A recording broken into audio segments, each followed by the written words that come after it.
Remember this face when I go through this episode, okay? Final episode, Insecure, season 4, episode 10. Bitch. I don't even know the name of this episode. What's this? Let's find out. This episode is a Lowkey Lost. Alright, so take a sip. And let's get into the review. Alright, y'all, so we start off this episode with Issa. She is at like some sort of farmer's market, something like that. And you see Lawrence in the background. He's obviously on the phone. And when he comes over to her, basically it was the San Francisco people. He got the job. He got an office. He got his own team. He got moving expenses. Like, Lawrence has finally come up. And he is pretty excited. Issa looks very excited for him. But at the same time, it's kind of looming over their head like, okay, so now that I'm going to leave, what are we doing? And this is a question that Lawrence asked, which I found very interesting.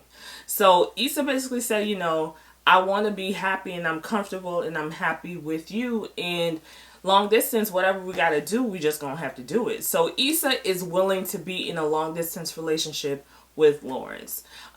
He asked her, you know, would she consider moving? And she said, you know, we can do long distance, she said we can do long distance for a while and kind of see where it goes. So Issa is all in. She is committed to this thing. She wants to be with Lawrence. He seems happy. She seems happy. All is right with the world. Okay. So next we see Molly. Molly is at a job function with Andrew. Andrew's there with her and they're having fun. He's guessing which one is Torian. Like, all good fun, kissing, looking cute, whatever. So BJ, the guy that was Molly's, was he her assistant or something at one point when he was in law school? Not med school. He was in law school. Well, he comes over and he said, you know, after the function, a bunch of them are going to go to probably a bar or something.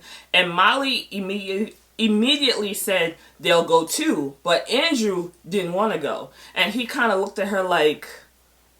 So BJ got a little kind of, you know, awkward with it and he left. And Andrew didn't want to go. But Molly said she wanted to go because he's enjoying himself here at this work function. Let's keep the party going. So he decided to go. So Issa goes to Nathan's barbershop. He did tell her that he had a room in the back for her, I guess, to do her next event. So we still kind of don't know what the next event is, but he does have a room in the back so she can utilize it. So win-win.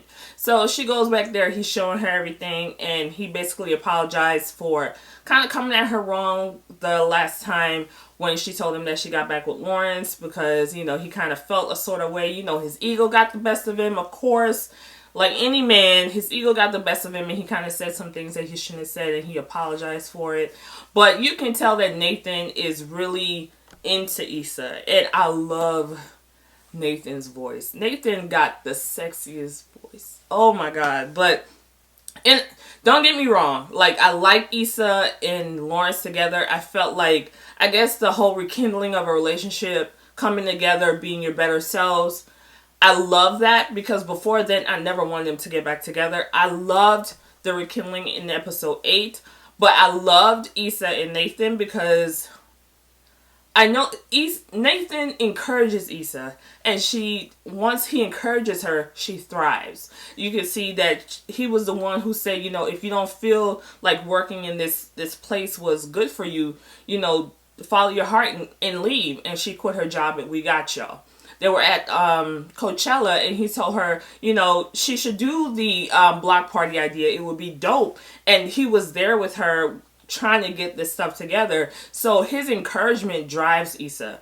And he did say in the last episode when he told her that he was going to get the barbershop, that because of her, it drove him to follow his dream. So they drive each other, which is a pretty good thing for a relationship, and it's also a good thing for a friendship. So if they remain friends and don't get back together, I'm cool with it. If they get together in the long run, probably not right now, but in the long run, I could see them kind of trying again.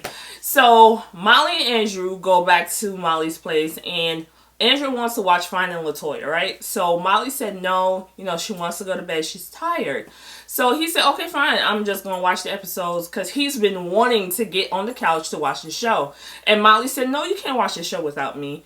Andrew got fed up. Now, this is the point where I knew Andrew was going to blow, because Andrew has every episode. Andrew is getting more and more annoyed with Molly. You can see it on his face, and he tries to bite his tongue with this woman, but you can tell it has been blowing up and he is annoyed. So Andrew kind of made a comment under his breath, and Molly was like, "What you said?" And he basically said, everything that you want to do, we do, but if it's something I want to do, it's always a problem. It's always on your time.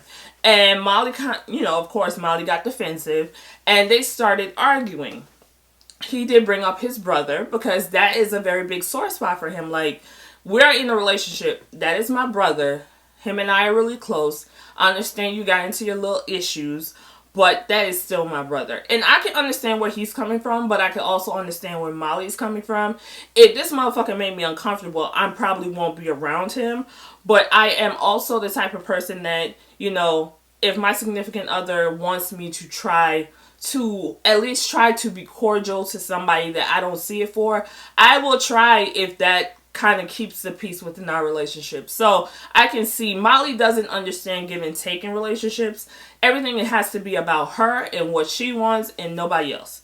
So they're in the middle of arguing, and Kelly keeps calling Molly. Molly keeps ignoring it, but Kelly keeps calling. So she answers the phone. Next thing you see, we panning, and we're at Tiffany and Derek's house. Now, we knew that this was going to come. This is basically the postpartum episode. So Kelly is there. She's trying to, sit and listen. Derek is on the phone, I'm assuming talking to the police, because Tiffany is missing. Tiffany, the day before, said she was going out to come back or whatever. Tiffany never came back. Okay. So he's worried. Everybody's worried. Tiffany's parents are there. Sister. Everybody is worried where this girl at. So you can see Issa and Molly are there. And you could tell the tension between them, but that's not important right now. So Derek said he's going to go out and try to find her. Issa, Molly, and Kelly along with him. So they end up to a movie theater, and they're looking for her. They, showing her picture around. Shout out to Prentice. He is the executive producer of the show. He actually, I think he directed or wrote this episode.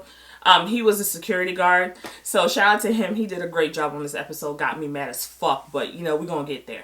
So, they're looking for her. Can't find her. They're asking different people that work there. They're saying they never saw her. Kelly saw that the movie theater had a bar. So they went to the bar, and the guy said that he saw her, but she had like 4 margaritas, and, she left. She went in an Uber. So Lisa, being a Lyft driver, Lisa calculated where she probably went, and apparently there was something that happened back in the day where something kind of similar happened, and she went to a specific restaurant. So they go to the restaurant, and they ask the guy to see the security camera, because they noticed that they had security cameras there. You saw Tiffany in the restaurant getting food and leaving. Then you saw her, the outside camera saw her getting on the bus.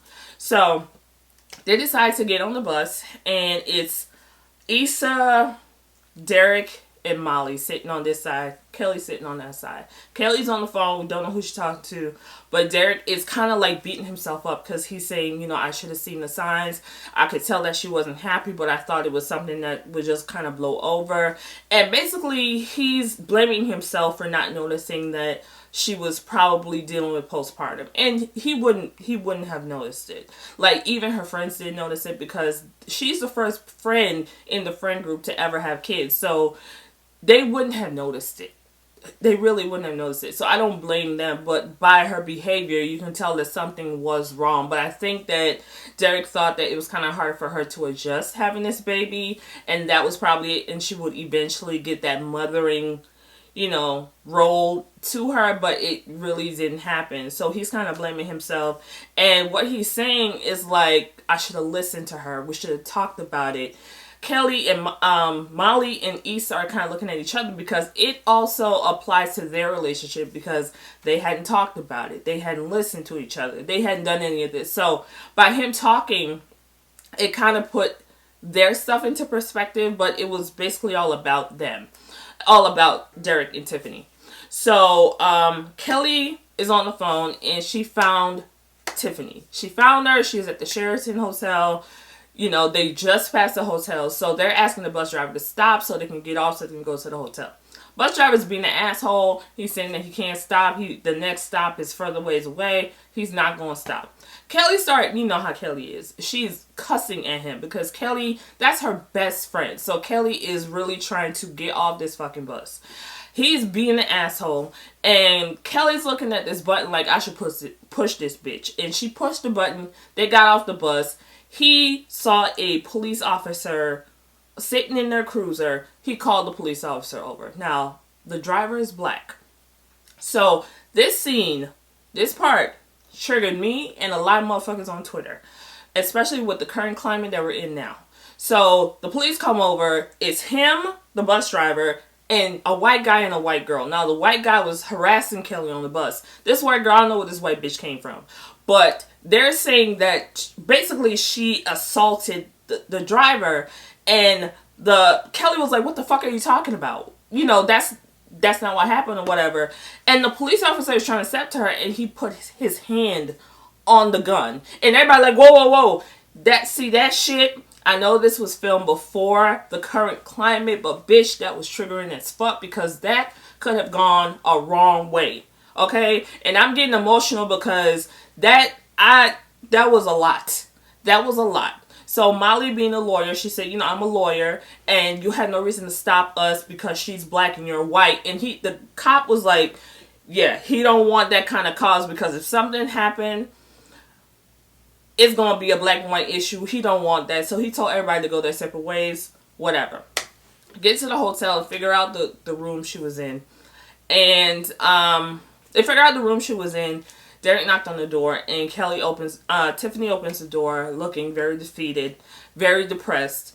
And, you know, they're just hugging each other. They're just embracing each other. And it was a cool scene. I like that they did it. But I felt like...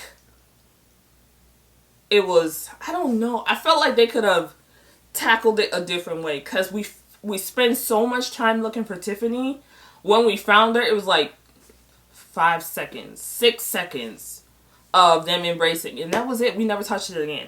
And I felt like we did all of this. We wasted all this time looking for Tiffany to not even have a conversation with Tiffany. I was like, what's the point in that? We could have spent this time closing up a lot of shit. Molly is with Andrew. And they never got to finish their conversation. So basically they started talking. Molly wanted to talk to finish the conversation. And Andrew basically saying, you know, I'm not happy. And she said, well, you know, we've been good. We need to work on it. We can go to counseling. And he was like, I haven't been happy for some time. And he's saying that you make a lot of things about you and you don't really include me. And he's asking, you know, she is fighting for this relationship. And she said, we've been together for so long. Why do you want to end it now? They ain't been together less than a year. So it's not even that long. But he was like, why are you fighting so hard for this when it's obviously not working? The reason Molly is doing this is because she is trying to prove to others and herself that she can keep a man.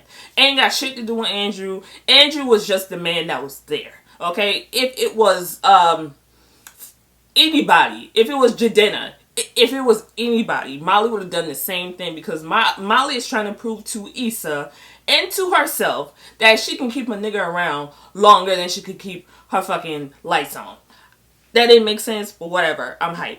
But anyways, I think that's the one problem that Molly has, and I think that she kind of envies Issa with that because when it comes to men, Issa can get them. Okay, and she can get them to stay. And I think that was the reason why she kind of said what she said first season about Issa and Lawrence when she said you didn't deserve Lawrence. I think she was kind of always jealous that Issa was with, even though Lawrence wasn't working for 2 years, Issa was in this long-term relationship with Lawrence and they were living together and they were growing together.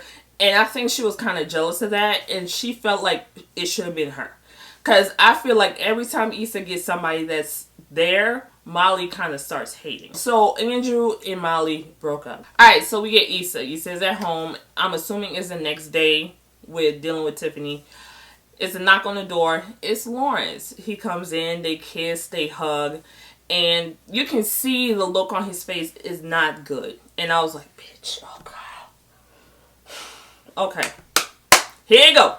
Alright, here you go. So, you know, he said that Condola came over last night. When I heard this bitch name, I was like, oh my God.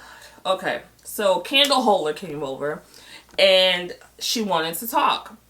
Candle Holder told him that she's pregnant. Now we said this, that this bitch was going to be pregnant. We said this. We said this, and I was hoping to God that we were wrong. Why the fuck would, oh my, listen y'all, I am so pissed off. Why would you make this girl pregnant? Why?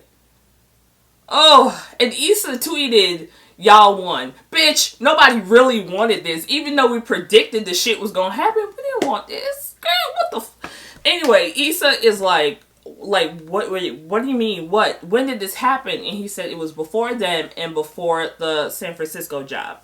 And then you kind of pan to him and Condola having a conversation. And he was like, why are you keeping it? And she said, you know, she's ready to have this baby. She wasn't ready with her ex-husband, but now she's ready. And this is what she wants. And I found it fucking odd that, first of all, let me say this. I don't believe in abortion as a form of contraception. That is never my thing. But I find it really weird that she only was with Lawrence for a few months, and all of a sudden she knows that this is the baby I want to keep. And to me, it's like she's keeping it to try to get him back because Lawrence dumped her. So I felt like she is doing kind of this to keep him close, and she's trying to keep the baby to keep him close. Another thing. I don't care what Lawrence say. Lawrence knew this girl was pregnant. Okay? If we go back to episode 8, Condola kept calling and I said, I think she keeps calling because she wants to tell him something. Right? When he went outside to talk to her on the phone, the look of concern came on his face. So I knew that this bitch was pregnant, but I was just hoping that she wasn't pregnant. So I think that they had this conversation that she was pregnant before. Okay? And I kind of feel like she agreed or probably thought of having an abortion. Okay? Because if you look back, every time Issa brought up them as a unit, as a couple, he wouldn't say much. He would turn it around on Issa. Like that same very episode 8. She said, you make me happy. He didn't say, you make me happy too. He said, me too. Which was vague as fuck. Alright? Episode 9, when they're on the couch. He said that, she said, what are we doing? And he said, what do you want us to be? It's like he's putting everything on Issa and not really saying much. Because I felt like he knew this girl was pregnant. And he didn't want to go put it full in with Issa because he didn't want to find out that she was going to have this baby and then the relationship had to be ending or whatever. I felt like he already knew. Because if you look at the episode again, Condola is showing. Alright? Condola is showing. She probably ain't got a big ass bump, but Condola is showing. So this girl been pregnant for a while, and I'm assuming she got pregnant before Thanksgiving. So this girl has been pregnant for a little bit now. Because the block party happened in January. So Condola is showing. So I think that when they got together, she told him that she was going to keep this baby. And he got upset saying that this is not what he wants. This is not what he signed up for. Are you sure it's mine? And she kind of got an attitude like, yes, it's yours. I feel like she is keeping the baby to kind of spite him for ending it with her. And for any hopes of him and Issa getting back together, she is trying to keep this baby to spite him. I just feel that because you can't tell me that you were married to a whole man, didn't want to have a baby then, but you met this nigga a couple months ago. Y'all weren't even together that long. And all of a sudden you want to have this baby. I just feel like I need to keep this baby. I feel like there's some vindictive shit that she is doing and I don't trust this girl. But anyways, Issa is really like hurt and she was like, I want to be happy and I thought I was finally going to get there. And he said, and she was like, so are you going to be with her? And he said, I don't want to be with her. I want to be with you. That is the first time Lawrence has expressed himself to Issa that way since they've been talking again. And he said, I want to be with you. And Issa's like depleted. She's like, you can tell she was good with dealing with somebody long distance. But a baby, that's a whole different thing. Like, it happened to me before. Short little quick story. I was dating this dude for, a year? About. We broke up. He moved away. I was searching for this boy for 4 years. I moved away. I moved here to Georgia. He was in Georgia. I didn't know where he was. Searched for him for 4 years. One night, Valentine's night, ended up seeing him in the club. And it was like sparks flew again. And it was a beautiful thing. And it was, oh my God, and whatever the case. So we're in the club. We danced and we hugged and we, whatever. And he tells me that he has a baby on the way. And I stopped in my tracks because I did not, for some reason, I did not put two and two together. Like, this man must have a child or two or anything. He had a baby on the way. The girl was 3 months pregnant. He said they were not in a relationship. They've never been in a relationship. They were just sex buddies. And, he wants to see if we can try this again. So I tried it again. Against my better judgment, I tried it again. And it was hard because she would be calling him when she needs something. He would have to leave. His parents were pressuring him to be with this girl. He said he didn't want to be with her. And I'm sitting there like, I can't really say shit. I can't really do nothing. That's a situation that came before me. So I can't really get involved with that. And after a while, I was like, I can't do this anymore. As more as she got, the months went by, it was getting harder and harder. And I ended it with him. And now they're married. With like 3 kids. But whatever. So it's hard dating somebody that got a baby on the way, girl. And I don't think Issa is willing to do something like that. The long distance, cool. But that, she can't do. So Issa, you see Issa is on her balcony, which we didn't even know the girl had a balcony. But Issa is on there smoking her weed. Basically reflecting. And you can tell Issa is stressed. She is sad. She is unhappy. She wants to cry. And everything was just so good a week ago. A week ago, everything was just so beautiful and her life was just rekindling. And now her life is to shit again. So you see Issa walk into a place and you see her say, hey, and it's Molly. And they're in the Ethiopian restaurant and they're sitting to have a conversation. Finally, they're sitting to have a conversation. I was kind of mad about that too because I really did not want them to fix their situation this season. I really didn't want that. But the both of them, Molly got dumped, Issa got a baby on the way, and it's like coming back together only made sense, to be honest. So that was the end of Insecure season 4. How do I feel? I'm mad. I am mad because I really did not want Conjunction to be pregnant. I really did not want it. Even though I knew she was pregnant, I did not want it because I felt, and it wasn't even Issa and Lawrence, it was that once Issa found out, it was going to hurt her. Because she still loved him. And it was going to hurt her.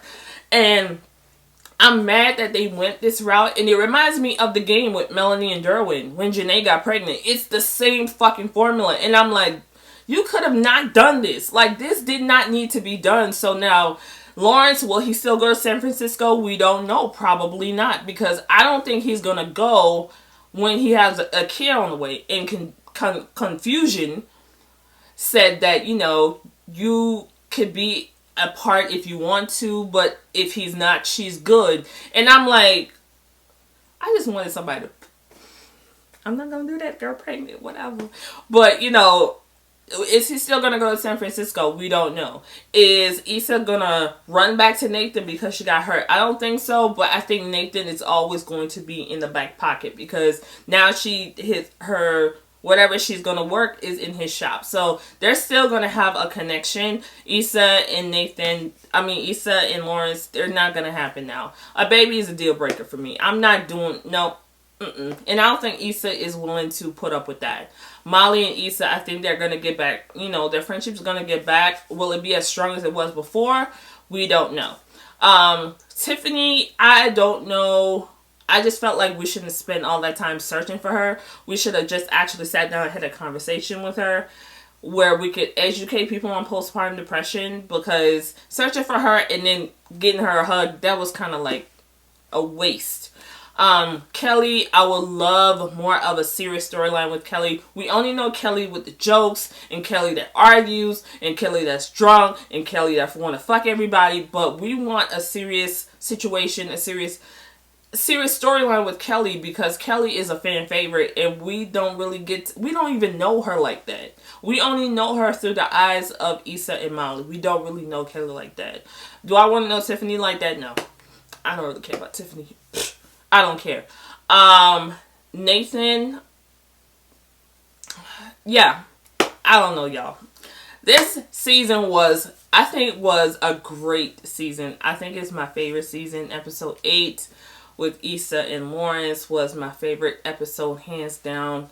The whole series, I felt like it was hurtful the way it ended, but I loved it. I did love it, and it left you on sort of a kind of a cliffhanger. So we'll see what episode, season 5 brings. They were renewed for season 5. With this COVID thing, I don't know. Hopefully they're able to shoot it on time. I don't really know. I just hope we don't have to wait another year and a half for this season. But this episode was really good. Let me know what you thought about this episode. Did you really, really think that Condola was going to be pregnant? Like, what did you think when you saw that? Like, everybody on Twitter went buck. Everybody went mad. Everybody was like, what the fuck? Like, everybody was arguing. Everybody was sad. It was just, why did they do that? They shouldn't have done that, y'all. I don't think they should have done that. Because, like I said, it is reminiscent of the game with Melanie and Derwin. And I don't want to relive the game. I just don't. The whole Melanie and Derwin and Janae thing was very heartbreaking for me. And I don't want to relive that. I'm sorry. But let me know what you thought about this episode. Do not forget to like, comment, and subscribe. Insecure is over. And that was the only show I was reviewing. So I don't know if I'm going to review something else. Have y'all been watching I May Destroy You that comes on after? I've been watching it, and I don't know if I'm going to continue because the show is kind of triggering for me. So, I don't know. I'm not going to review that. I want to review one show. It probably won't be that, but if there's a show that's about to start up that you know of, nothing ain't really filming. Did you love the season? What was your favorite moment? Favorite episode? And we'll talk about it below. Alright, so I will talk to you guys later. I am hot under these lights and this wine ain't helping. I will see you guys in my next video. Bye.